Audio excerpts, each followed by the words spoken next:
Good evening, everyone. The time is now 6:33, and we'll call the meeting to order for the District 204 Committee of the Whole. Marilyn, can you please call the roll? Member O'Dare? Here. Member Meaden-Daniels? Here. Member Dillon? Here. Member Gretsch? Here. Member Kelly? Member Swinehart? Here. Member Thomas? Here. Thank you. We'll begin tonight's meeting with agenda-related public participation. Marilyn, do we have any agenda-related comments? We do. We have one, Laura Taylor. Okay. Ms. Taylor, if you can come to the podium. Good evening. Oh, I do actually need to read a statement before we begin. I'm sorry. This is just part of our policy.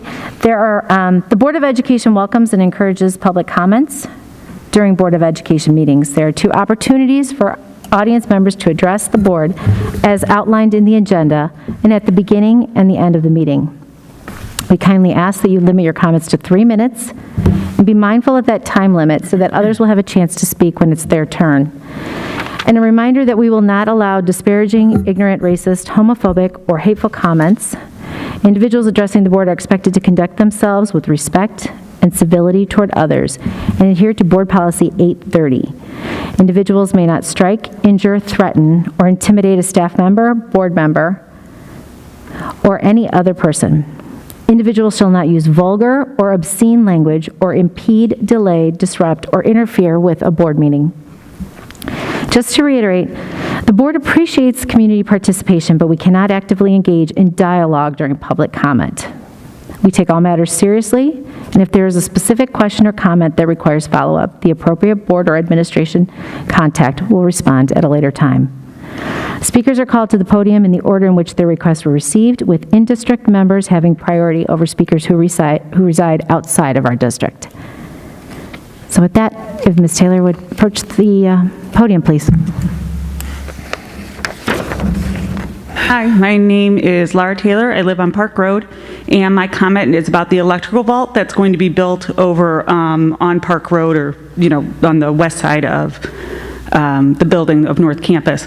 Just as a Park Road neighbor, I just ask that you keep us in mind in terms of keeping us informed about that building that's going to happen, and also that you keep us in mind in terms of designing where it goes, how it looks, so that we're not overlooking, some version of just so that it looks okay coming out our front door. So just keep your Park Road neighbors in mind as you go through that construction. Thank you. Thank you. That concludes our agenda-related public comments, and now we'll move on to our agenda. This is going to be, I think, a Brian Stachak show tonight, because we have a lot to discuss regarding finance and facilities. First up, we have the resolution authorizing a supplemental tax levy to pay the principal and interest on outstanding limited bonds. Mr. Stachak. Thank you, and good evening, everyone. Hopefully everyone can hear me. We'll be brief with a number of these items because this is, at least, we've seen them already multiple times in previous meetings. And this is one of those items. Brian, real quickly, just make sure you're speaking into the microphone so the audience... That better? That's better. Okay. That's better, yeah. Sorry about that. Thanks. So, as I said, we've seen a number of these items at previous meetings, and this is one of those items. And this is a supplemental levy for our bond and interest fund. And really what this particular levy does is it's a levy that brings in dollars to pay back our bond and interest funds that we have to pay back on an annual basis. And so just to give you a quick overview, the reason that we're doing this, prior to 2009, you did not have to do this, but as of 2009, the Local Government Debt Reform Act of the state of Illinois allowed taxing bodies to increase that particular tax levy by the CPI number that is used for the regular tax levy. And so therefore, what we are seeking here, we'll be talking about asking the board for approval on Monday night's meeting, is to increase this particular levy by 1.4% for the 2021 year. And just to give you some quick numbers, the 2020 levy was $2,540,000. 1.4% increase is $35,561 additional to that levy for the 2021 year, for a total of $2,575,605. And so when the district sold bonds in December of 2013 and January of 2014, which of course those were all used for capital projects, this was factored in, this payback method was factored into paying those bonds back. And so that is really what we have to do with this, and we have to take a vote on this as a separate resolution in order to increase that bond and interest levy by the 1.4%. That being said, I'd be happy to answer any questions on that information that you may have.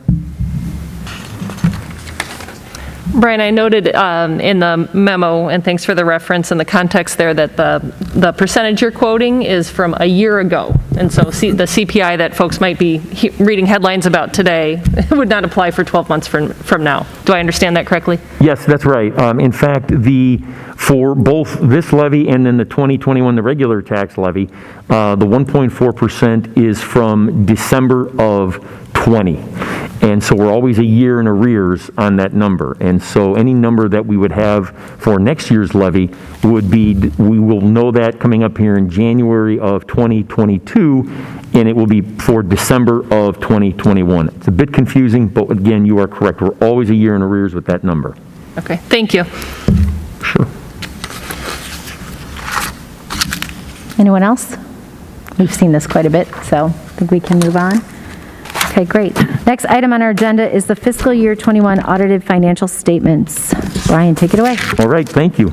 And so you have a copy of our annual financial statements in your packet there. I know it's a rather long document, but just a couple of brief comments. We do have Kevin Smith with us here from Eder Casella, partner with Eder Casella, who's going to just briefly address the committee and kind of talk through the process of the audit and what goes on, because I think it's definitely, well, it's interesting for me anyway.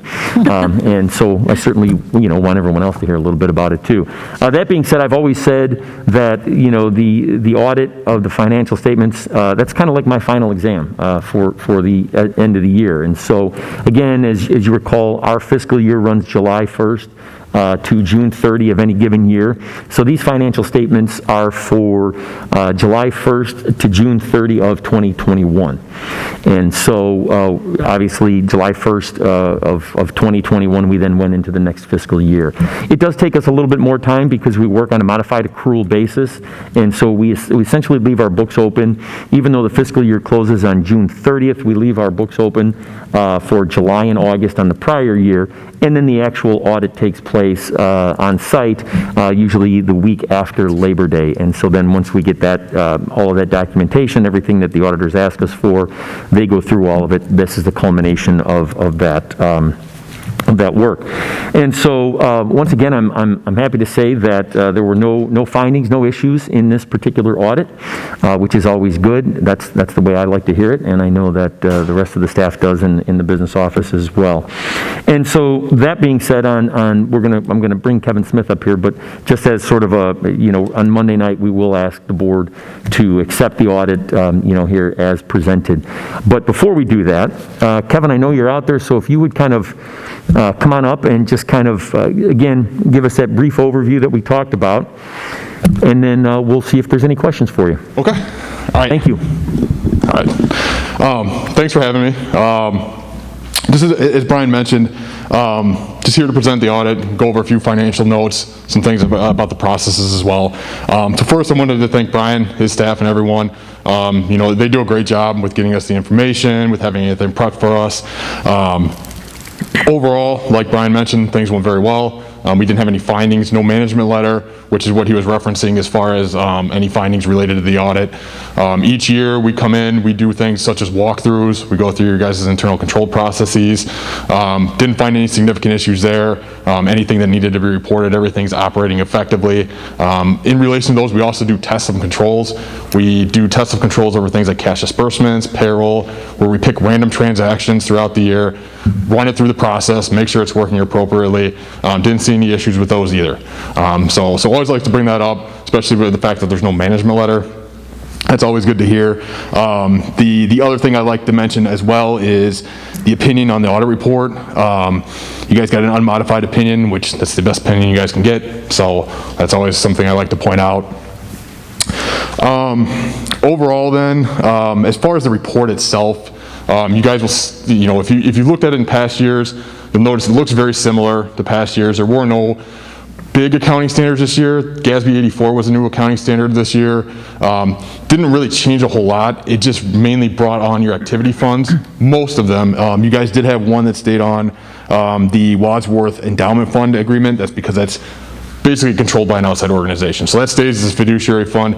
Everything else get brought on the books, and the activity funds all run through the education fund just like any other school district program.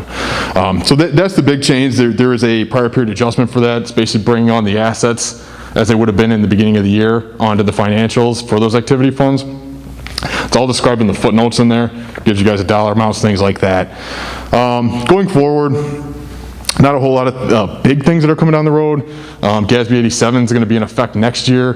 That's related to leases. The potential is there to have any operating leases you guys may have for right to use assets to come onto the books as essentially similar to a capital asset. You would have an asset, a liability, you'd amortize it over the period of time of the use and basically expense it out over the use. Not really a big change from just paying the lease, but it would look a little different on the balance sheet. So just something to keep in mind. I don't think it's really going to be a big effect to you guys, that you don't have a lot of leases like that where it's a right to use asset type thing that aren't already capital leases. So if it's already a capital lease, it's already capitalized like a capital asset. So don't see a big change with that. Kevin, could you just, I'm sorry, you mentioned GASB a number of times. Could you just briefly tell the committee what GASB stands for? Again, Brian says that, he's excited for this, I'm used to these things, you guys aren't. So GASB is a Governmental Accounting Standards Board. They're basically the standard setter. They're the ones that say, what needs to be presented in the audit report, how it needs to be presented. They come out with various GASBs through, each year. Some are very minimal, some just don't affect most places, but they usually provide clarifications on certain ways to report things. Specific financial highlights that we always like to go over. So I always like to start with the funds. The funds are what you guys are used to seeing on a regular basis. The governmental funds had an increase of about 7.2 million. That also includes the adjustment to bring the activity funds onto the books themselves. For the ending balance in total, you guys ended at about 50.6 million for all your governmental funds. The education fund, it specifically was about 36.8 million in fund balance at year end, which is about a half a year's worth of your current year expenditures. The O&M fund has a little over of about a year's worth of expenses sitting in fund balance. The debt service and transportation funds are both also sitting a little over a half year, while the IMRF fund, or the Illinois Municipal Retirement Fund, is sitting at a bit under or slightly under a half a year. Those are all good spots to be in as far as where those things are ending. We usually say with property tax levies and things like that, 6 months is a good goal to be at, and you don't want to get to be anywhere about 2 years or more. That's where you can start getting property tax objections, things like that. So you guys are well below that number and right around that 6 month number. So you guys are in good spots right there. So all things considered, you guys are in very good shape overall for the funds. The government-wide financial statements. So the statement of activities on page 15 of the report, this is where you guys get into things that you're not used to seeing. So, for example, fixed assets, bringing all those onto the books. You guys' long-term debt, showing the long-term debt for the bond issues. Various things like the pension liabilities, that all those actuarial calculated amounts for IMRF, TRS, other post-employment benefits, THIS. Those all come on the books and show as debt. So at that point, page 15, you guys are seeing an overall increase of about 10.9 million. I always like to point out there's a reconciliation page that reconciles from where your guys' fund financials are to those government-wide financials. So on page 20, it actually shows the current year change in the fund financials from current year activities to what the change is on the statement of activities. You'll see in there a lot of things I just mentioned. So depreciation expense. You guys take the depreciation expense. Capital assets aren't an expense anymore. They're moved up into fixed assets. Your long-term debt payments for the funds, they're an expenditure.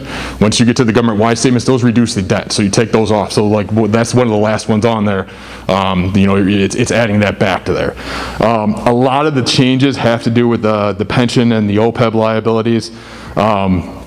those are usually what modifies the changes a significant amount. Again, as I'm sure has been noted in past years, these are all based on actuarial calculations done by an outside actuary. IMRF hires their own actuary, TRS hires their own. For your guys' other post-employment benefits, you guys hire your own actuary. These are all actuarial calculations that are standardized by GASB. So what we do in our procedures is basically go through, make sure the census data that's provided to them, which is the people participating in the plan, appears reasonable, and then also making sure that the methods that they're using appear reasonable. So we do that on an annual basis to make sure that those amounts look correct. So overall, those are the main financial highlights I wanted to hit on. So unless you guys have any specific questions, that's it for my presentation. And let me just be clear on something. When we talk about pension liabilities, those, as Kevin mentioned, those are actuarially calculated pension liabilities. And first of all, the district is paying our annual pension obligation to both IMRF and TRS. We are doing that. Ultimately, Kevin, is it fair to say that, look, a lot of this calculation is based upon if there was never another contribution made to the system, and you have X number of people in the system and you have to run benefits out for the next 30, 40, 50 years perhaps, those are the dollars that we essentially would be looking at, correct? Correct. This is the liability as of 6/30, as of your guys' year end. Right. And it's based on a lot of assumptions that you're factoring things that are going to happen 30 years from now. Right. You know, when people are going to retire, when people are going to pass, things like that. So it's a lot of calculations. Like I said, like from our testing standpoint, we're looking to make sure the underlying data used is correct, and that the methods they're using, such as discount rates, things like that, is standard amongst all the other actuaries and what they're using. Right. It's good. And we only work with you guys the one time a year then, right? It's not like, okay, there's no other.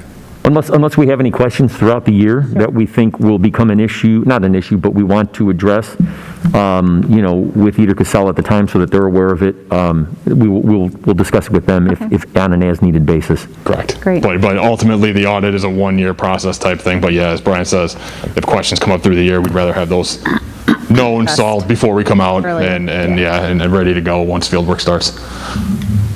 Great. Kevin, thanks for taking time to come and speak to us tonight. That was very helpful to walk us through what was there. And Brian, congrats to you and your team, and unqualified or unmodified opinions, the best you can get. And no management letter, so no recommendations on improvements in internal controls were noted. So I think that's worth noting. So congratulations to you and your team. Thank you. Yeah, excellent. Yeah. Anybody else? Thanks, Kevin. Thank you guys. Have a good Kevin, night. thank you. Yep. Thank you so much for your work. And again, just kind of going through those pages toward the back there, and I know Kevin was using page numbers from the audit, but if you go back to page 109 in your book, and then 110 and 111, you'll see a summary there of how the district actually operated financially in that year. And again, I know I mentioned it earlier, I mentioned it in the executive summary, but this is really an outlier year because expenses were down tremendously due to the pandemic. I can just give you a couple of quick examples. We know we talked about transportation. Transportation expenses were down about $1.5 million from what originally would have otherwise been expected. Salaries, for example, we were down with substitute salaries, for example. We were down about $250,000 what we normally would spend. Building and grounds, we were down there as far as supplies, as far as purchase services go, because throughout the beginning of that year, as you recall, we were not operating in a normal fashion.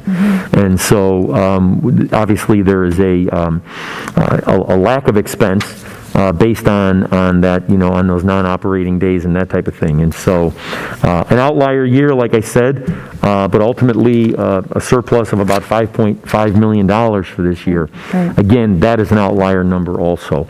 But those dollars stay with us.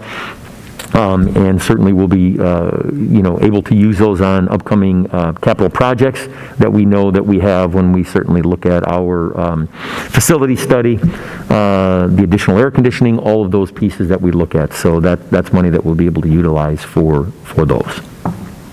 Yeah, Brian, historically, we don't often have much of a surplus. It might be a small amount. Well, I think typically we're probably between $500,000 and $1 million, Right, that's what I somewhere in that figured. area. Okay. At least that's been since I've been here. And there are, of course, outlier years, but generally speaking, that's about where we are. Okay. And this stays in the budget then, and for us to potentially allocate as needed? That's right. Okay. Yep. We don't, it's not like we invested or anything like that? Well, we do, yeah. But- Yeah, right. yeah, the dollars will be invested, Sure, okay. but yeah, it's actual cash that resides with us. Right, okay, Yeah. thanks. And if I may, just before we leave this topic, every year I'd like to make sure that Kathy Moran is out in the audience there. Kathy does a good majority of this work, and she does an excellent job with it. So I wanted to make sure that I mentioned Kathy, and the business office as well. The business office does an outstanding job. And again, this starts day one of the fiscal year because we have to follow our policies and procedures so that we are obviously in this position each year. In addition to that, they go to the superintendent's office, they go to HR, they go to curriculum, they go, the auditors will ask for a lot of documents. And so thank you to all those groups as well for another audit well done. Thank you, Kathy, yeah, absolutely. Anybody else? Okay, we're going to stick with Brian and move on to the fiscal, the 2021 tax levy, please. Thank you. Okay, now this is the fourth time we've seen this, and the final will be on at Monday night's meeting. And so, as we've gone through the process, we introduced this in October at the Finance Committee meeting, and then in November, we did it again at the committee meeting, and then we took a vote on a tentative levy in November. This is now, we're looking at it one final time in the committee meeting, and then we will take a final vote on this levy on Monday night, and then submit that to the county, as it is due to the county by the last Tuesday in December, which, if I remember correctly, is the 28th of December, I think. And so, again, nothing has changed from what I originally presented in October. And so when you look at these numbers, I guess probably the best page to look on is page 117 of your document, and you will see those numbers in column L. And so those are the numbers that we are proposing. Again, to existing property, the aggregate increase is 1.4% because the consumer price index in December of 20 was 1.4%. That does not mean that each individual property will go up by 1.4%. The aggregate amount can only go up by 1.4%. There's the process of property assessment, which we do not control, and so that can vary by community, by neighborhoods, those types of things, and so that's a major factor in there. And so, again, just kind of taking you through those numbers there. The total 2020 levy extension was $71,978,000. 1.4% increase to that is a little over $1 million. And then, of course, as I've mentioned too, we also have to add in a number for our new property. New property values are what's going to roll onto the tax rolls during that year. And so what we end up doing is estimating a number for that because we don't know that number, and we won't know it until we actually see the official levy documents, probably in June of 2022. And so therefore we're estimating $60 million of new property. That's probably on the high side. But that being said, as I've mentioned before, if we don't capture that in the first year, there's no way for us to go back and capture it in any future year. So we want to be a little bit on the high side there. And again, if we end up with $30 million of new property, if you look in the document here, the $60 million, is essentially worth $1.2 million of additional money. If we have $30 million, we'll be about $600,000 of new money, which is probably more realistic. But we certainly want to make sure that we're capturing all of the dollars that we have available to us. And so the proposed levy, increase of the levy with that $60 million of new property is $2.2 million or 3.08%. And then when you add in that bond and interest number there on line 28, we were the $2,575,000. The total levy increase is over the prior year $2,148,103 for a 2.88% increase. Those were all advertised in the newspaper for the public hearing at Monday night's meeting, and so those numbers are out there and visible. So that being said, you then, on page 118, you actually have some official documents. You have the official Illinois State Board of Education document that includes those numbers we just talked about. We have the resolution for the tax year 2021, and then we have the certification of the levy, and then the compliance with the truth in taxation law. And again, as I mentioned before, because we're less than 5%, we're not required to have a truth in taxation discussion. However, we are, because the board has always done that, and in the interest of transparency, we will continue to do that. So, and then on page 125, you actually see a copy of the document that appeared in the newspaper. That being said, I'd be happy to answer any questions on this information. This will be the second to last time that you see it. Sounds good. Excellent. Thank you for sharing that.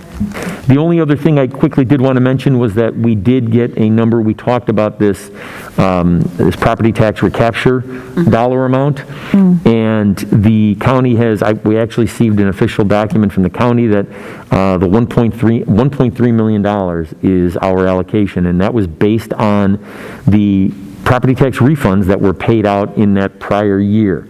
So that dollar amount will be added into this levy. And again, you know, it's money that has already been levied for, but was removed from us in the prior year because of refunds that actually were paid back out.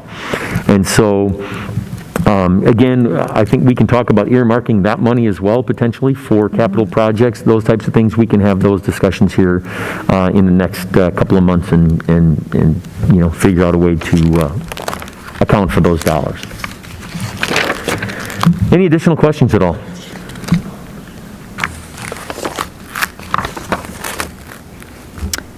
Okay, I guess not. I think we're good. great. All right, let's move on to the final last item under finance, the fiscal year 22 property tax relief grant application. Okay, so this is actually the opposite of what we were just talking about. And in 2017, when the state of Illinois restructured its state funding process here for school districts, one of the programs they offered was a property tax relief grant. And the purpose of the property tax relief grant was for the state to supplement some of your tax levy dollars, provided that you abate those in any given year. And then, you know, the state would help to cover the loss of some of those dollars, not all of them.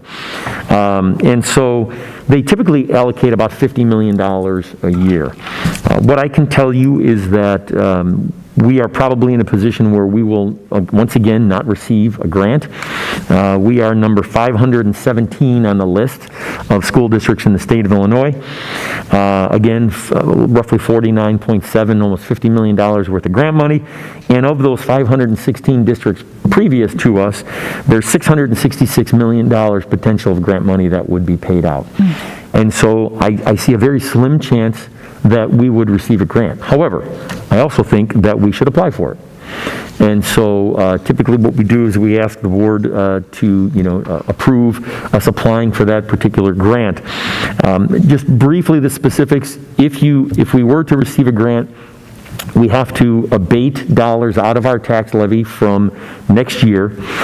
We would be required to receive the full grant amount. We would be required to abate roughly $2.5 million from our tax levy. The state would then give us $1.1 million to cover that. So there is a net loss there, essentially, all right? But it's $1.4 million, it would be $1.4 million for 2 years. Once the 2-year time frame is up, we can go back and add that money back into our tax levy, or we can continue to not do that. But those are decisions we can talk about as if we were in fact going to receive a grant. Once you receive a grant, the state then continues to provide you that $1.1 million in our case going forward, or at least as long as they allocate it. And so those, again, the process, we can have that conversation if we were notified of actually receiving a grant. But at this particular point, I don't see the need to have that go into depth of that conversation. We can, if they award us the grant, we can talk about it then. But I do think it's good for us to apply, because if we don't apply, we know we can't get it at all. Right.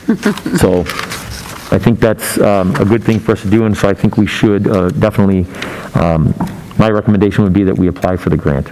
We've done that in the past 2 or 3 cycles anyway, we've applied for it. We've not received one because the spreadsheet looked very similar to what's been in prior years as Last well time. this year. We haven't moved up our number from 570. We moved up a little bit Okay, because there have been some districts that have been given the grant, but not much. not much movement on the needle. Yeah, Okay, and so we have applied years prior. We have. This is just something we That's right. routinely do. Great. I think that makes sense. Everybody else? Thanks for that recommendation, Brian. sure. Great. Okay, I guess now we can wrap up our finance section, move right back into the Brian Show, and continue on with facilities. The first agenda item under facilities is the electrical vault renovation project. Mr. Sajak. Yes, thank you again. And so this particular project, kind of just to bring everybody back to speed on this, if you go outside of exit 7, there's a vault, an underground vault that we have where we have transformers and switchgear equipment in that vault. Over the years, the vault has began to deteriorate, causing issues in the vault, really mainly due to water. And so with those issues, we've had a couple of power outages in the last, we've had 2 in the last 3 years. And in consultation with ComEd, they basically said, look, it's becoming challenging for us to continue to provide the electric power because all of the electric power that comes into the building goes through that vault essentially. And they said, we can keep you going here, at least temporarily for now. However, really our recommendation is for you guys to get that equipment out of that vault and above ground. There certainly is, we've looked at a number of options in terms of where to place this equipment. And as of right now, we looked at the area where the vault is right now. Of course, there are issues with that. We have a parking lot there that is utilized. We also have a loading door here for the Reber Center that is in that area. So we've looked at that. We've looked at moving the equipment to the north, so closer along this wall, literally right over here, of the Reber Center. One of the couple of issues we have with that is that there is, first of all, there's an exit door right out over here. Secondly, we have a steam line. The steam line that runs from the Vaughn building to here is what provides the heat to this facility. So the boilers are across the street. The steam line runs under the street and underground along this wall here as well. And so that was kind of, looking at some of the obstacles, and there are a ton of them. And really, it's the reason I suspect 40, 50 years ago that they put the vault underground right there, because they were looking at this and saying, well, there's really not necessarily a great place to put it. And so if you look at, from our prior discussion back in November, we talked about a number of possible locations to the north, to the parking lot, and to the south. And currently, right now, we are landing on moving those to the south. And again, I'll let Ed Wright and Paul Guide, our architects, are here, and I want them to kind of talk a little bit about this as well. But really, I want people to understand that really what we're going to have out there are again transformers and switchgear. We're not building some sort of a large structure or anything along those lines. In fact, you can actually see something similar if you go out of the building here, out of exit 5, and you make a quick right-hand turn here on the sidewalk, you'll see a green box that's on the corner over here, and that is something similar to what we'll see out here. Only there will be, I believe, 5 pieces of equipment up there. And so, Ed and Paul, I know you guys are here. Thank you for that. And I'd kind of like you guys to kind of talk through a little bit of, maybe a little bit more depth of what I've explained here. Sure. Hi, everyone. It's good to see all of you. Just to add a little bit to what Brian was saying, one of the issues with the vault itself, he mentioned the water. It's not just the water, it's the water and the salts. From putting salt in the parking lot, it causes the concrete to spall, and that causes damage to the equipment. If it was just the water, we probably wouldn't want it outside either, but they are built to resist regular water, so it is okay being above ground. That's a normal installation. The issues, well, the other part of that is where that vault is, that's where your main electrical room is. So it's ideal to keep this equipment somewhere on the west side of the building because we have to run from that equipment back to that room. So as Brian mentioned, on the north side, not only do we have the steam lines, we also have a tunnel. that we can't actually go on this side of the building because we can't cross the tunnel. This part of the building actually sits right on your property line. So we'd actually have to, if we were outside of your property line, that opens up a whole other set of issues dealing with the village, and technically you're supposed to have your transformer on your property line, so there's some problems with that. The issues with the lot that Brian mentioned, both from access standpoints from the loading door for this space, but also losing parking spots, having kids come out around it, bring vehicles in there, just opens it up to damage. So really that position of the south makes the most sense for where this stuff would go. The building actually sits back a little bit further there, so we can tuck the equipment behind an existing tree. We can additionally put some plantings in front of it to mask it, or a fence that's just like any of the fencing that you have out there now. So we are trying to take in the homeowners, as part of the considerations of what we're doing here. But the more we think about it, that's really the only place that's going to be able to go that makes any sense. So. Any questions on that?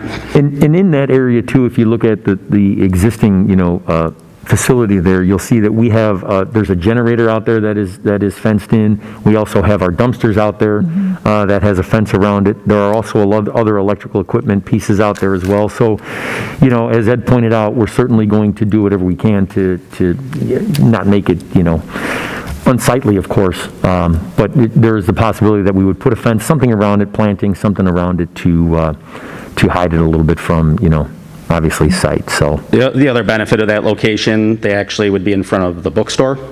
So there are windows there. It's not classroom space, so we're not, kids aren't staring out at equipment. It's, the people that work in the bookstore will, but, in terms of classroom space and the kids, it's not going to be something that they're looking at all day. So a number of reasons it seems like a good fit. How big is that box? The electrical vault box, like how big do you think it'll end up being? Like how high? There's 5 pieces of equipment. They range in size from maybe 4 foot by 4 foot to maybe 4 or 5 feet tall. So I think, like Brian said, when you walk out of the main entrance here, you'll see one on the corner. That's pretty representative of probably the largest piece of equipment you're going to see. Yeah. But 5 of those, so there's potentially 20 feet. They're 5 individual pieces kind of spread around. The pieces that sit in the front are a little bit smaller. The bigger pieces are set back closer to the building. Will the whole box, encase all of those, or will they each? No, it's literally just 5 little green boxes that you're going to kind of see. Right. And again, if we don't put plantings in front of it, shrubs or whatever to hide it, which makes it a little easier for access, we can do a fence that matches everything else. It's just the ComEd needs access to that gate to get in there and service them if they need to. So it becomes like a little kind of utility land, like it's almost like its own little island of utilities. Pretty much, yep. They just sit on little concrete pads and they just kind of sit out there. Currently, we don't, I'm trying to recall, do we have greenery around the boxes that are facing on the west side? I don't think we do. fencing we have around the equipment on the west side. But not greenery, okay. Yeah, most of that Not equipment is in intentional the anyway. parking lot itself. They're Weeds and on the stuff, right? asphalt. Once in a The while. existing ones over here are on the asphalt, so there's no greenery around. Okay, They're just okay. fences. Yeah. So this is actually in green space where we're proposing, Yeah. so that gives us an opportunity to dress it up and mask it. Okay, so southwest side is what we were saying, kind Yes, of, right? just so if you see that little concrete ramp, Okay. basically the edge of the parking lot, it would be just south of that. And Ed, do you see any, we've had some trouble sometimes with, delays and deliveries and scheduling, and do you see any, what kinds of challenges do you foresee with us being able to take a look at bid specifications and timing? The biggest thing is ComEd. We have been meeting with them regularly. They have offered their commitment to make sure they have, because they're the only ones that can bring the equipment, do the equipment piece. So they've made a commitment to make the district a priority for them to get that done between, we're talking about between June and the beginning of August. So they have a 2-month window. We have to excavate and do the piping and that kind of stuff. That I'm not really concerned about. It's just conduit. That we haven't had shortages on that piece, but the equipment side will be ComEd. They do have an incentive to get you guys up and running because you're currently, Brian, do you remember the term they used? It was like out of sequence or something like that. Basically, you're running without a meter currently, and they don't like that. So they want to get you back into the normal sequence of things with them. And we did have, I think, a rather productive meeting with them. What was it, Thursday of last week? Yeah. Yeah, and they're on board with this plan here. we also said to them, look, we have to have this done in the summer. This isn't something that we can do during the school year. There is the potential that when we switch over to the new equipment, there could be an outage at the facility for maybe 5 days. But we can kind of talk through that as we go. I mean, there's no definite on that yet, but they know full well that we have to have it done this summer. It can't be something that waits until whenever. Right. So is part of this project initiated by ComEd's interest in getting us back online? No, I wouldn't say that. And I know we've had problems, so Yeah. it sounds like it's been problematic at least twice. Yeah, I would say that the interest in the project is because of that damage that's going on in the vault and us losing that electrical equipment down there, literally falling off the wall and breaking, and that's really why we had these 2 power outages. And so, no, I don't think ComEd has any interest in, they do, they have the interest in it, but it's also because they're the ones that have to come out and then repair everything in there. Right. And so, their recommendation was obviously to get it repaired, bring it above ground. And so that's really, I don't think they have any other interest in it other than that. Well, the reason I was asking is, at our last meeting, I think Carrie had asked if this was on our facility study, and it wasn't. So it seemed like it creeped up very suddenly, so I'm trying to put it together as to if it wasn't on the facility study and it wasn't kind of in our sights, then, what kind of caused it to creep up? Well, I think the second outage that occurred in September of this year. Gotcha. So over Labor Day weekend, when we had, we were fortunate that we had an outage over the Labor Day weekend that did not affect, obviously, school. And so what ended up happening was ComEd came out, made the repairs, and we were back up and running by that Tuesday morning. And so they came to us and said, look, the situation's getting worse. You really should do something about this so that we're not in this situation. And look, our obviously interest in this is that we can't have these issues during school.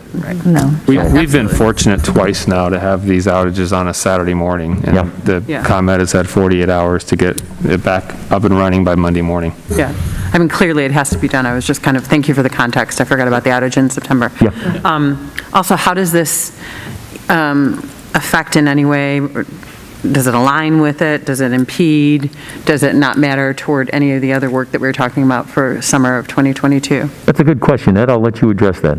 Yeah, based on the work that's occurring within this building, I see no conflicts whatsoever. It's relatively minor at this building, and so even with the week we might have without power as they're doing the transfer, I mean, it's flooring work that should all be done ahead of time, and if not, there's plenty of time to get it done up to that. So not concerned. If it was at one of the other buildings, that'd be a bigger issue. And to that question on the facilities report, I think there was something in there about updating the electrical, but not to this degree, because we really didn't know what the solution was going to be. Okay, thank you. Thank you. Sure, you're welcome. Okay, then, so I just want to reiterate, sorry, no, but so we're going to move it up, and we're also going to upgrade it at that same time, and then cover it, hopefully, and make it look aesthetic. Yes. Yes. For our surrounding area. That's right. Okay. Yeah. And so from us, you'll need us to approve moving forward with bid specifications on Monday? Yes, that would be ideal, only because as we're going through this process and we're working through the final, pieces with DLA, the electrical engineer, and ComEd, as long as we have the ability to put the bid specifications out there, we can go ahead and do it without having to call a special board meeting. The bid specifications, the results are coming back to the board no matter what. Yeah. So, the board will have to make a decision on what direction to go once we have the pricing and all that sort of thing. So I think it's easier at this point, knowing that we need to get the project done, to have those bid specifications created, authorize that. We can bid the project whenever we can get it out there, and then we can bring that information back to the board without any additional meetings, until, obviously, we have to bring it back. Okay. That sounds good. Yeah, it sounds like it's necessary. It sounds like we can afford it. And if I recall, there were a couple other options in terms of location. One involved ripping up or losing some of the parking at exit 7 and the handicap spots, which didn't seem ideal. It seems like above ground is the only option that's long-term viable. And I like where you've landed, so Great. Makes sense to me. All right. Thanks, if we can move Thank on you, then. Ed. Thanks, Ed. you. Thanks, Paul. Okay, thank you. Appreciate it. Thanks, Brian. So the final agenda now under items, under facilities, is the Bennett Field track painting and sealing bid results. Yes, so, thank you. So this is the first of our bid results from what we recommended as our summer projects. And as you may recall, this particular project was listed on for the summer of 2022. And this is the essentially sealing, resurfacing, and painting of the Bennett Field track. It has not been done since the installation. I think it's been about 10 years. Ed, is that right? Yes, they went in 2012. 2012, okay. Yeah, and the recommendation, I believe, if I remember correctly, is that it's done every 10 years or so? Yeah, the standard useful life of these are about anywhere from 8 to 12, so 10's the average. It's really just depends on how you're maintaining it. So you guys are right in line with what was expected on that. And if you actually get a chance to walk the track, you'll see areas where we've had to repair it. And in those areas where we've repaired it, the color is the same as the original color, but when you look at the areas that have not been repaired, you'll see how faded it has become over the years. And so that's the purpose of this particular project, obviously to expand the useful life of that track. And so we did open the bids on December 7th. There were two bidders, and you have on page 135, you have the two bidders and the amount that they had bid. Our original estimate for the project was $125,000. The low bid from Track Surfaces Company was in the amount of $143,000, so a little bit higher than what we had initially thought, but that's, I think, sort of par for the course with some of the projects during the pandemic. That being said, we believe it's a reasonable amount for the project. There is a $3,000 allowance in there for any unforeseen issues when they get out there and they start working. If there's something else that needs to be repaired that somehow we missed on the couple of go-arounds we've had. And so if in fact we don't use any of that $3,000, the total contract then would be for $140,000, and we would not, simply just would not pay them that other $3,000 in the event that we hopefully don't need it. And so that being said, we would recommend have the board have the board approve the contract with Track Services Company to complete the work here on the Bennett Field track in the summer of 2022. And that would be on Monday night as well. Any concerns on timing as far as when they would, how long, what's the length of a project like something like this? It'll be about 2 weeks. Okay. That's part of the reason we wanted to be out now is the reason there's two bidders. There's really only one bidder. The other bidder is from Maryland, I believe. That's why they're so much higher. Yeah. Track Surfaces is the only game in town. That's the only company that's been doing tracks for the last 20 years that I've been doing this. So really, you just need to get on their schedule first, because they just go literally from school to school as they finish up, and then right behind them come the striping crew. There's really only one or two of them, and so you want to be early in the sequence, so that's kind of how we set it up. And then, sorry, go ahead. I was just going to ask how this might impact sports teams, sports camps, anything like that, or do you think with that we'll be able to adjust? It's going to have to be closed down for that period of time while they're out there. They literally out there with what look like spray guns, and there's stuff everywhere. You don't want to be out there. Right. But will we be able to schedule around the stuff that we usually have going on with our sports teams or camps or anything like that? So John Grunke has been involved in these conversations, and as well Adam Davis for summer camps, that sort of thing. So they are well aware of not only this project, but all of our other potential projects. And so we're going to work around those teams, camps, teams, whatever things may have to be moved, because as Ed said, we do need to close that facility down for probably 2 weeks. The only caveat with this is that potentially it could be a little bit longer, only because it's subject to weather. So, but in a best case scenario, we're probably week and a half. In the worst case scenario, 2 weeks, 2.5 weeks. But that being said, the rest of the district staff who are involved with that know about it, and so they will make the accommodations. There's a group of obviously key personnel district-wide that are always involved in these summer planning. I mean, whether it's summer school or summer athletic camps or staff, planning out the summer work is always a puzzle. And so that happens really all spring to determine timing, what facilities can or cannot be used depending on the projects. And so that's a big part of the spring. Sure, thanks. So it could potentially affect it, but we would address it as we know what the scheduling looks like. Right. Okay, and make shifts where we need to. Okay. Anybody else? Other than that, I'm finished. Amazing, thank you. Thanks, Ed, thanks, Paul. Have a good night, everybody. Thanks, Brian. Nice Thank you. job, Good Brian. night. Paul, thanks, Ed. Thank you. Wow, Brian, you're done. I am I finished. think. Yes, Yeah, that's fantastic. Yeah. Excellent. thank Some you. water. All right, great. Sit back. Next up, we have curriculum. We have one agenda item to review under curriculum, and that is the school profile. I will This turn item it- costs no money. Okay. All good. Each year, we put together a school profile that goes out with college applications for our seniors. It's a profile that we share with the board each year as an information item, and I'm happy to do that tonight. As our students submit their applications for college, we look a little bit at the previous year's information to give context to those applications. This is a very standard process at schools throughout the country, and our profile is based on best practice from the National Association for College Admissions Counseling, or NACAC. What it does, it gives the admissions officer information about the school and district if they're not familiar with it, contact information if they need to make additional contact, and then somewhat of a perspective of the graduates of that school. So you have here a little bit about each year. You have where they're going for college plans in particular. You will note that we had 11% fewer students report what they do, so a lot of this information is self-reported. We had a very difficult time getting students to report where they were headed last spring. Same with the previous year.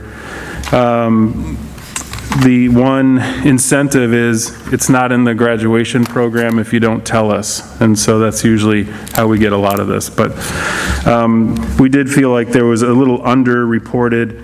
However, as you look at some comparisons, they're still very similar as far as the college plans.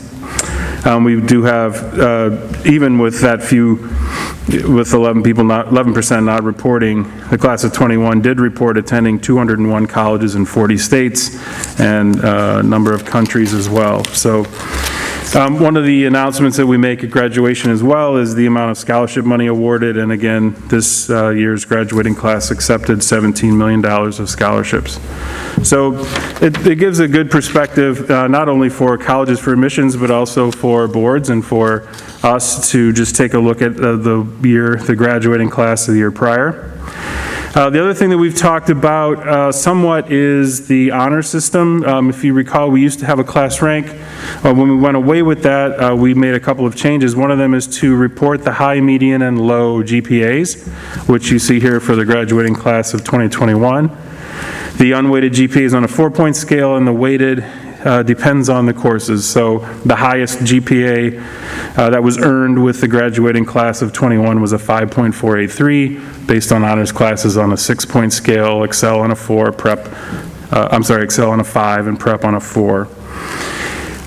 In making that change away from a ranking system, we also instituted a high honors and a gold L honors.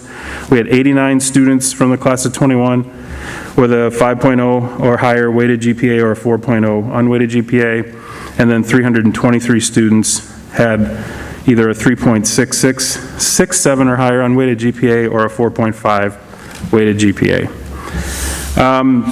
There's a little wordle there that shows, based on size, where the majority of the students went, in addition to the College DuPage and the U of I.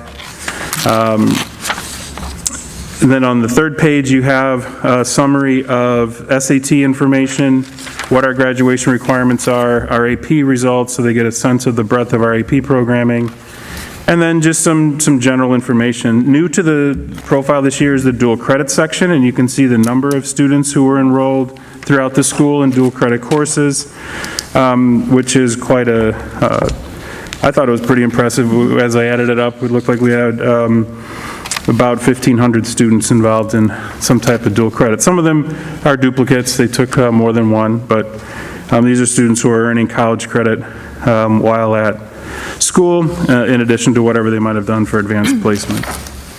And lastly, the fourth page, our school is unique in having an accelerated level. There aren't very many schools that have more than 2 levels. So what you have here is basically an explanation of the difference between our level 4 and level 5, the courses that fall in that category, because what colleges like to see is whether or not students are challenging themselves by taking advanced coursework that's available to them. What I did for you tonight on the next page is a summary of the previous number of years. I, like many of us, are curious as to how did the pandemic affect the graduating classes. And in some cases, you can see that it didn't, and in other cases, it very possibly might have. The college attendance in particular, and for the class of 2020, looked to have more students attending community college that particular year. Just anecdotally, having a graduate from that class, many friends decided they didn't want to spend $40,000 or $50,000 a year to do Zoom classes, and either took a gap year or did some community college.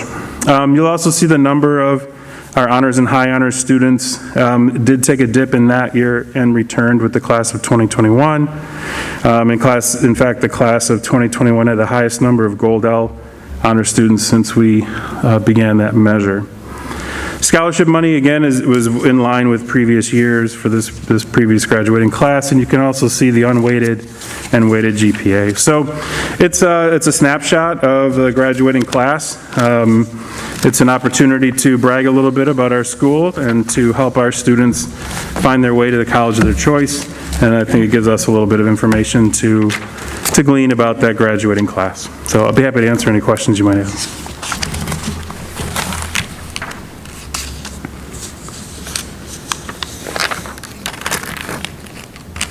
Anyone? Just one easy question. When did we start the high honors and the Gold L honors brackets? That was when we eliminated class rank, which I believe was 2014. So the class of 2015 was the first year that we didn't have it. Got it. So just so, I'll also point out, Don, to your point, that list, get to the right page here, hold on, sorry. That list of high honor students, so for the class of 2021, it was 89 students. Right. Those are the 89 students that have the opportunity to audition for a role in graduation, speaking-wise. Oh, interesting. Yeah. So that class, or that group gets a letter coming out of the new year for the next commencement ceremony, and they have the chance to audition to serve, we call it the honors order for the graduating class. But yeah, that was class of 2015 when that was put in. Okay, thank you. Great. And for the school profile, this is different than the counselor report that some colleges ask for? I'm not sure what you're asking. Some colleges ask for a counselor's report on the student. The counselor is different than the class profile, different than the school counselor report. I would have to check. I'm not familiar with the school counselor report, but I'll certainly check on that. Or is it the same term? That sounds like something for an individual student, so we'll find out what that is. Well, but it's for individual student that colleges will sometimes ask for. Okay. For their college, yeah. Yeah, this is more the profile of the school, so it would not be individual based, so we'll find out we'll get a copy of that report. So we mail this every year to all of the colleges? Yeah, it goes as a digital file generally, or as a link to our website. It's also on our website. We used to mail these. What had happened is because not only to save paper, but because colleges supposedly were only going to look at one page, the font kept getting smaller and smaller, and finally they said to everybody, that was when NACAC said, don't do that anymore. So you want people to be able to read it and provide some context for your students. So this information is something anybody could find on our website too? Okay.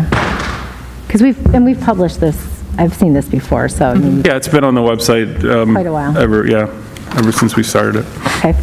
Just as a point of clarification, because I think I understand this, but some of the questions, this is something that we prepare, or somebody within our team, LTHS's team, prepares to give to the colleges of our applying students. Correct. So that they understand more about the transcripts and know how to read them.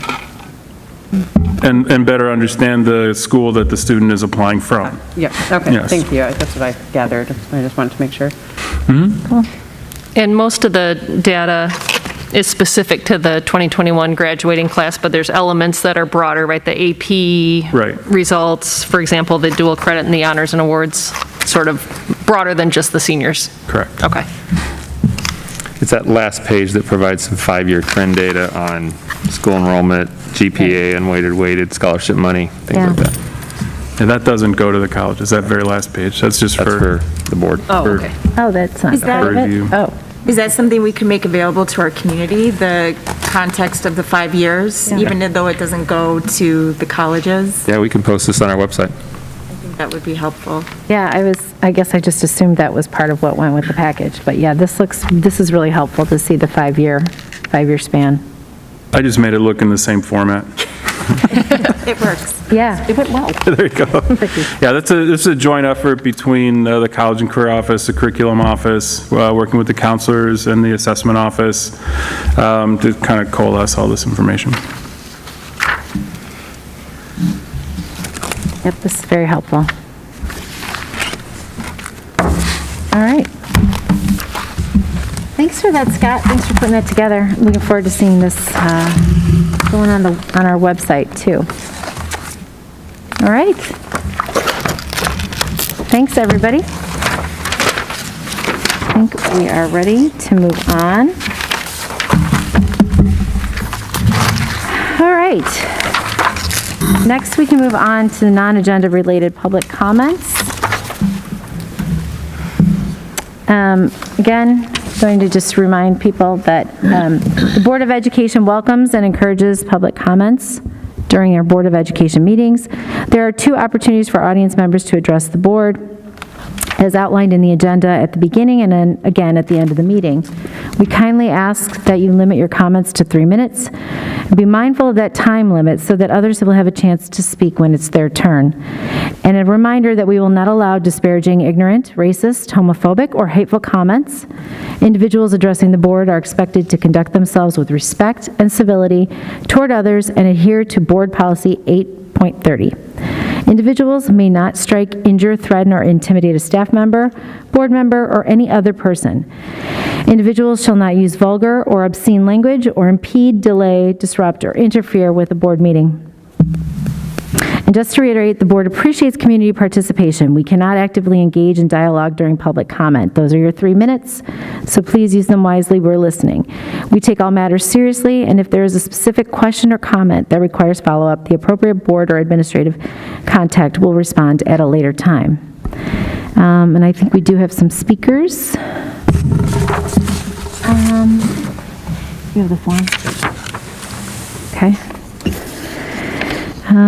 Let's see. So when I call your name, if you could please come to the podium and state your name and if you're part member of the district. We have Dr. Joseph Yount.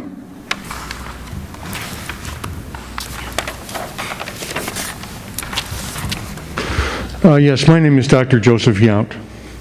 I live in LaGrange on Catherine Avenue, about 4 blocks from where I was born. I'm a longtime LaGrange resident. I'm also an LT graduate, class of '69. My children were in the 5th generation of our family to graduate from LT. I met my wife Jane here at LT. She is now immunocompromised, fighting to get an effective vaccine, and trapped in home quarantine. I taught and coached at LT until 1976, when I attended grad school to prepare for further public service as a clinical psychologist. I retired in 2019 and became a substitute teacher at my wife's request. I've been subbing regularly in the district for the last couple years. I've come here tonight to tell the board that our bold plan to resume COVID-safe in-person learning this fall is now failing, and soon perhaps to fail catastrophically. I use current figures on the LT COVID dashboard, and they tell a grim and alarming story. Less than 60% of the active student body at LT are vaccinated. This means that at least 1,500 students are attending North and South Campus without the benefit of being vaccinated. All other measures of COVID incidence in the LT district have drastically increased in the last 6 weeks. New student cases reported have increased 8-fold since early November.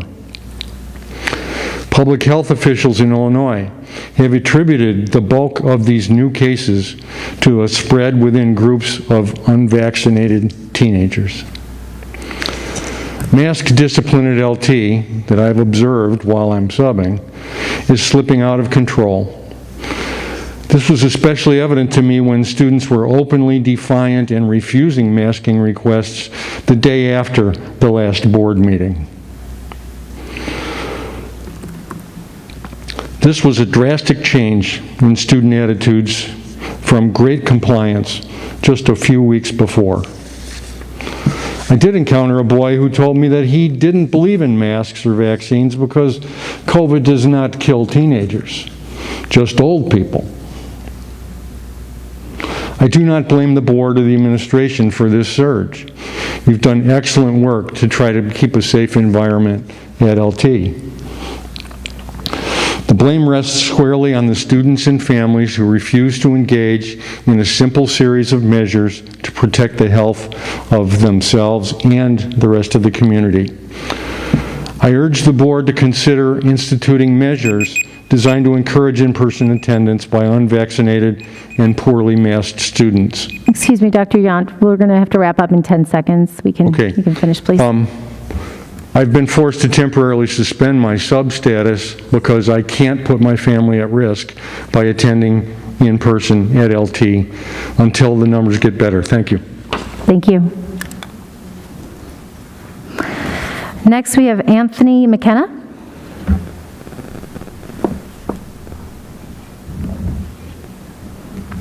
Okay, guess we'll move on. Jason Schwartz.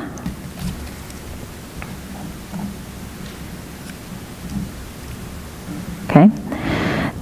Next up, we have Carrie Jenke.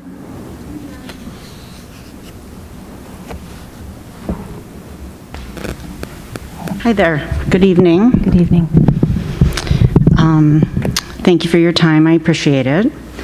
My name is Carrie Jenke. I live in LaGrange. I have a junior here at North Campus, and I also have an 8th grader at Park Junior High. Sorry, let me just put my readers on. I decided to come tonight because I emailed the Board of Ed, Dr. Tyrell, Dr. Waterman, and Scott Eggerding on November 14th, explaining concerns we have about the grading system. I received no response other than an email from Dr. Waterman thanking me for my concern and for contacting the Board of Ed. So I have decided to bring those concerns to you at this meeting. I'm speaking to you as a parent, as I know many of you are as well. All we want as parents is to raise happy, healthy children that go out into the world prepared as best they can be to be both of those things. We make decisions that we think will help accomplish that as we raise them. We select communities, schools, sports, activities, etc., all which feed into that happiness and, we hope, the healthy part. Our kids deserve to be prepared to move on to the next stage of their life after high school. That might be college, it might be trade school, or they may go right into the workforce. But no matter what they do, being prepared with life skills is what we do as parents and what you should be doing as their educators. This grading system fails in so many of those areas. Day-to-day and week-to-week evaluation from their teachers is pertinent in their success. Evaluated homework, quizzes, and projects should all be included in what they are evaluated on, as well as their effort, their attendance, and overall ability to perform in class. It's accountability and it's practice. Students want this so they know where they stand, and teachers want this so they know where their students are, where they need help, so that they can be successful. Grades are a reflection of effort, performance, and an overall commitment to the class. A teacher being able to step in and evaluate in order to help a student when needed is part of that success, and they want their students to learn, not just chase a grade. We are LT. I see this daily on social media posts from our teachers, administrators, and students. Pictures showing our students successfully performing, playing sports, competing in activities, all things they do while making a commitment and being accountable. Let me give you an example of what I mean. The Madrigals concert was last week, and it was lovely. Dr. Tyrell and Dr. Waterman, you were there. You saw it and posted about it. It was a culmination of a semester of hard work. I watched my daughter leave the house to be at her 6:45 a.m. practices 3 times a week, all semester long. This gave her the opportunity to work with her teachers, the other students and singers, to practice, to make mistakes, to grow, and to become better. To be accountable to themselves, their teachers, and other singers. All are qualities which I think we can all agree are both admirable but also make us better people. These are life skills. Then they had their concert, and you could see how hard they had worked and how proud they all were. Can you imagine what that concert would have looked like had they not practiced?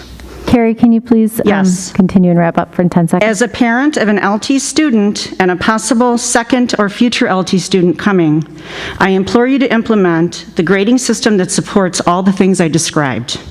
Do it now, not after another survey, not after winter break, but now. Thank you very much. Thank you. Next, we have Kara Farrell.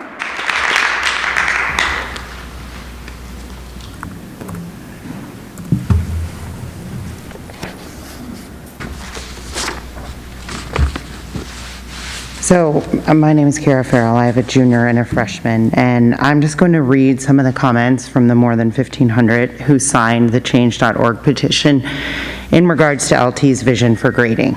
So, the current grading system is an experiment that was implemented at a very difficult time. Based on common sense, the system is not preparing kids for college. My junior has not had a cumulative final since he's been at LT except for his dual credit Spanish class. These students will be totally unprepared for taking finals and tests in college. LT teachers are smart. I'm confident that they can figure out within each department how to make grading equitable across sections without resorting to this policy. My son is graduating this spring, and due to COVID and the new grading system, he will be completely unprepared for college. Shame on the administration for not thinking this through and identifying the shortcomings of this plan before implementing it. I don't recall giving input. As an LT alum, it's my position that the new grading system is foolish and does not build strong character traits or give a 360-degree view of the student. The entity that came up with this new grading policy is working in a siloed environment and has blinders on. They don't see the big picture when it comes to development. Get back to the basics. The reason for differences in student success in high school will not be solved at the high school level. Changing the grading system is a cheap way to attack this issue. Identifying students who are struggling would be more advantageous. Changing the grading system masks the true issues. My students said with some classes, you know the subject, you don't need quizzes. In other classes, quizzes help. New system, net, he doesn't learn or retain much. None of the best private schools in Chicagoland are pursuing this craziness. I went to LT, and its rigorous academics were what helped me through college. My children will attend LT. They deserve the same education.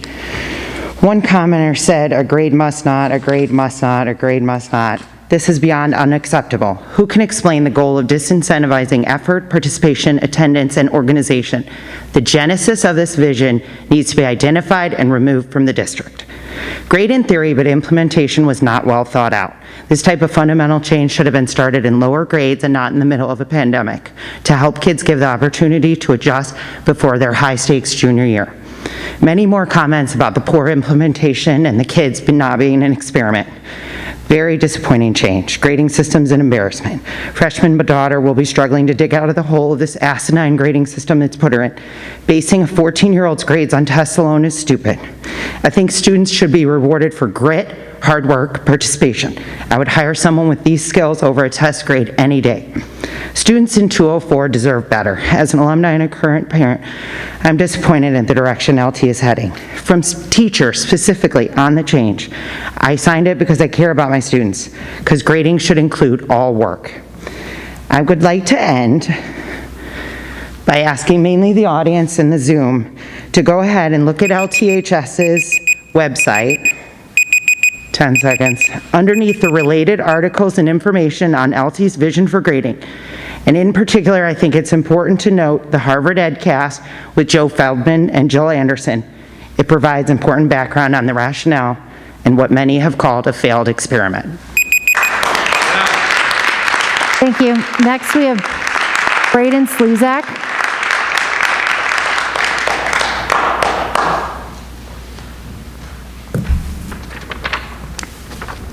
Hi, my name is Braden Slezak. I live in Western Springs, and I spoke at the November board meeting representing students, teachers, and parents with concerns also about the grading policy. So I'll try to skip over a few things I was going to cover that others may have. And Brian, I appreciate some of the collaboration discussions we've had with you and some of the board, and so I appreciate that responsiveness. And you did acknowledge, I think, through a communication to the school and the parents that there was going to be some change coming. What I'm recognizing that change being is mostly around the test retake issue, and my issue with that is it's really not making enough of an effort at the change that we think is necessary. So, because I think that's just one element of the problem. But there's certainly others like what was just mentioned around homework, quizzes, class participation. All of that is important, I think, to the overall learning and advancement of the students. And you noted in your email to me that your vision with the grading system, and I'll just use your words, to ensure it is consistent, equitable, and reflective of the student performance. I'd ask that you consider adding to that it promotes learning, accountability, and develops habits that will make your students successful now and in the future. So incorporate that into that vision, or consider that at least. Many are sensing an administration that's reluctant to alter the course enough. And so I ask you to consider making more significant changes quicker than what appears to be happening. I was curious because I think there was there was a concern around inequitable grading back in 2017 or prior. Was that predominant enough to warrant the issues that this correction has produced? Because this new policy seems like an extreme approach that could have been addressed more effectively by working with the divisions and set more of a reasonable, consistent levels of credit in the grading. And it's kind of perplexing to me that the administration is pushing this policy so hard. There appears to be something other than the best interest of the students that is influencing that. And to my knowledge, the board did not have a lot of input in this new grading policy. So my limited experience while attending your board meetings, and it is very limited, is that at least as of now, you have had a hyper focus on equity while other very important topics sit on the sidelines. And the school and the students suffer the consequences. So I think you know, please consider these changes and take quicker action so that our kids don't suffer on this any longer. Thanks. Thank you. We have last Elizabeth Slezak.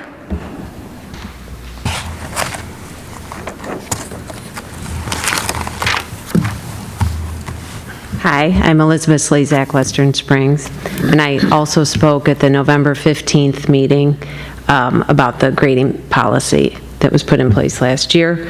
I will skip some things because other people have mentioned them. But first, I would like to request any data or proof from LT's administration regarding the results of this new grading policy and how well it works for schools that have our same demographics. We haven't seen anything, and we would like to, as a community of parents, see the results of this. This policy that no other schools around us have implemented to the same degree that we have. Secondly, we would like any adjustments that are being considered by the board and administration to be implemented immediately. We were told a survey would go out after a board meeting about a year ago, give or take, and we still have nothing. We are coming up on a year since this policy has been followed and questioned by parents. We don't have time for a survey to be put out to be some part of a big strategic plan. We need one that asks our students, our teachers, and the parents how it's affecting them and their families and their classrooms. Many students are struggling now, and they need help without further delay. Finally, we request that you give teachers and students back the ability of learning pathways that assess their progress and motivate kids to master their skills and comprehension through ways that the departments and teachers can agree upon with consistency for all the students in this school. Thank you.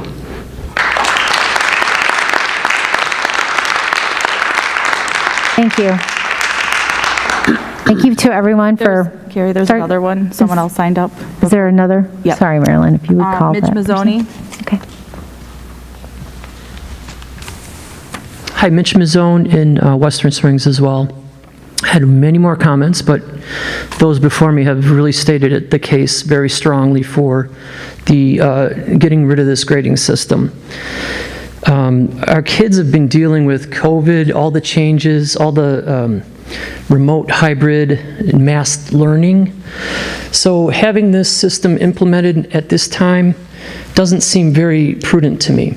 I'm the father of a student that's very much struggling with the same system, and I just ask you guys to get rid of this system. Go back to what the foundation, where these kids know, with the grading, you know, what they've grown up on. They're struggling. There is a petition, 1,500 people out there with similar opinions. So if you could, I would love you to repeal this. Thank you. Thank you. Is that it, Marilyn? Okay, great, thank you. That concludes our non-agenda related public comments. I just want to say thank you to everyone for adhering to our policies and, stating your concerns. We normally don't make a lot of public comment afterwards because we don't engage in discussion. However, just want to let you know that we are listening. We've heard concerns from the community. In fact, we've received the emails from parents in the community over the last couple of weeks. And we just want to remind everyone that per the communication that was sent out on November 22nd from Dr. Tyrell, there is a task force here at LT that has been working very hard on this issue. And they are evaluating the current practices and looking to make adjustments for second semester. We listen to and value the input we receive, and you'll be receiving an update before winter break. Unless, Dr. Waterman, you have anything else you want to add to that? No, that was what we communicated on November 22nd, and so obviously as we've been working on this, just as we have for several years, and so we're always willing to look at the current reality, make adjustments where needed, and we will have a communication out to all parents and students and staff by winter break. All right, I think that concludes tonight's Committee of the Whole meeting. Is there a motion to adjourn? So moved. Second? Second. Thank you. Our meeting, all in favor, sorry. Aye. Aye. All right. Thank you, everyone. Have a great rest of the week.